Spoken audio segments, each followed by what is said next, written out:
नमस्कार बंधुरा होमस्टाइल कुकिंग सबाइके आरो एकबार स्वागत। आजकेर पटलेर एकटी इउनिक रेसिपि बानाबो। पटलेर अनेक भावे आइटेम हय किन्तु एटी एकेबारे अन्य रेसिपि। बाड़ीते ट्राई करबेन, भिडियोटी सम्पूर्ण संगे थाकबेन। तो एटी बानानोर जोन्नो आमी एखाने पटल निये नियेछि, भालोभावे परिष्कार करे जल दिये धुए नेब। एटी बानानोर जोन्नो आगे पटल धुए तारपर काटते हबे, काटार पर धोया जाबे ना, भालोभावे धुए जल झरिए नेब। एखाने आमी बंटिर साहाज्ये खोसा छाड़िए निচ্ছি। एखाने आमी बंटी व्यवहार करছি कारण बेशिरभाग मानुष बंटितेই अभ्यस्त, छुरिर साहाज्যেও केटे निते पारेन। तो सम्पूर्ण खोसा छाड़िए नेब ना, माझखाने सामान्य बाद रेखे देब। এইভাবে समस्त पटलगुली केटे नेब।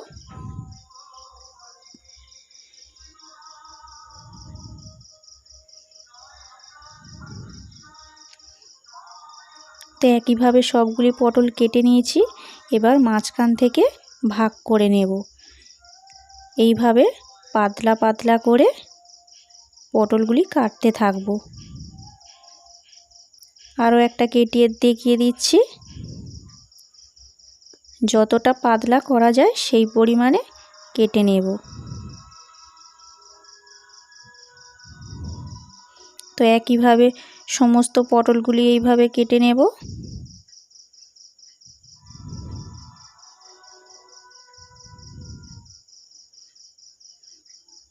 প্রায় সমস্ত পটল কাটা হয়ে গিয়েছে। তো সামান্য পরিমাণ লবণ দেব।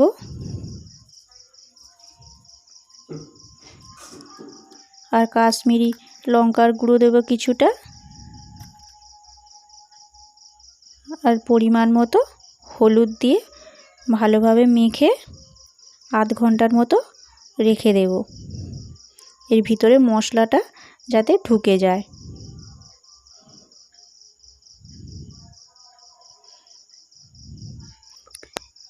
এবার একটি পাত্রের মধ্যে ব্যাটার বানিয়ে নেব। তার জন্য নিয়ে নিচ্ছি 2 চামচ বেসন আর 2 চামচ কর্নফ্লাওয়ার, সাথে নিয়ে নিচ্ছি লঙ্কা গুঁড়ো আর সামান্য লবণ নিয়ে নেব। জল দিয়ে ব্যাটার বানিয়ে নেব। অল্প অল্প জল দিয়ে ব্যাটারটি বানিয়ে নেব। একেবারে বেশি জল দেওয়া যাবে না, তাহলে পাতলা হয়ে যাবে। খুব পাতলাও করা যাবে না, খুব ঘনও রাখা যাবে না। এই পরিমাণে ব্যাটারটি বানিয়ে নেব। তো ব্যাটার বানানো একেবারে কমপ্লিট। এবার পটলগুলি ব্যাটারের মধ্যে দিয়ে মিডিয়াম আঁচে ভাজতে থাকব। এইভাবে সমস্ত পটলগুলি দিয়ে ভেজে নেব।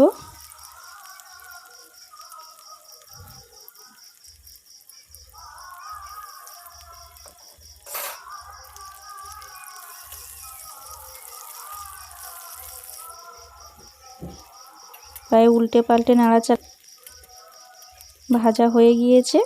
পরবর্তী পটলগুলো দিয়ে একইভাবে ভাজতে থাকব। তো বন্ধুরা একবার হলেও বাড়িতে ট্রাই করবেন, ইউনিক একটা রেসিপি, খেতে অসম্ভব সুন্দর মজমজে।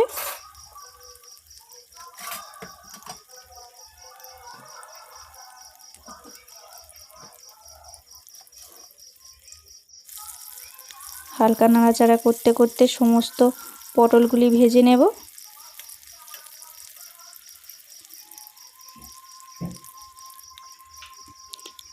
তো ভাজা একেবারে কমপ্লিট। তো এই ছিল আজকের রেসিপি। যদি রেসিপিটি ভালো লেগে থাকে লাইক করবেন, শেয়ার করবেন, সাবস্ক্রাইব করতে ভুলবেন না। দেখা হতে ধন্যবাদ।